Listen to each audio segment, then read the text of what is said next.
For years, my wealthy mother-in-law, Deborah, treated me like a servant in her home. Tired of enduring her cruelty, I devised a meticulous plan to turn the tables on her.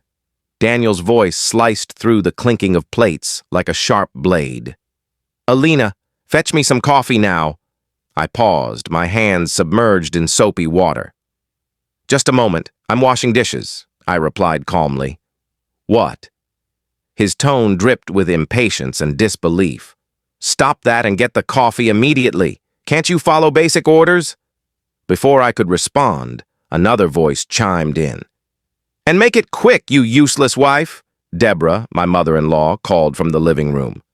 She lounged there, nibbling on a pastry she'd taken from the fridge, her eyes glinting with spite. I glanced at the towering pile of dishes and sighed. "There's so much to do," I murmured. "Leave it for later," Daniel snapped. "Do as we say, worthless wife." His words stung, each one a jab at my spirit. I was Alina, a 28-year-old working mother whose life felt more like a prison than a home. Married at 23, I had dreamed of love and partnership, but instead found myself ensnared by Daniel and his overbearing mother. Our 4-year-old son was the only light in my otherwise bleak existence. We lived in Daniel's family home, a choice forced upon me under the guise of caring for Deborah after my father-in-law's passing. At first, I pitied her supposed grief, but it soon became clear I was merely a pawn in her game of domestic control. Cooking, cleaning, and working full-time were never enough. My efforts were met with scorn, my meals either ignored or harshly criticized. "This stew is so lazy," Deborah would sneer. "Prepare it properly from scratch." "I'm stretched thin and can only manage quick dishes," I'd explain, striving to keep my tone even.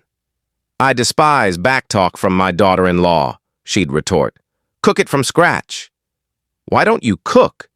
You're skilled in the kitchen, aren't you?" I once dared to ask, instantly regretting it.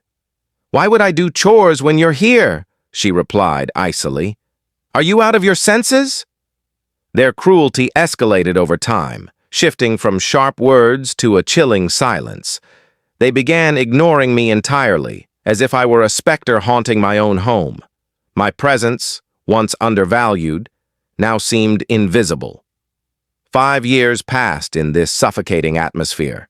Daniel and I turned 35 and 33, respectively. Our son grew, but the toxic environment remained unchanged.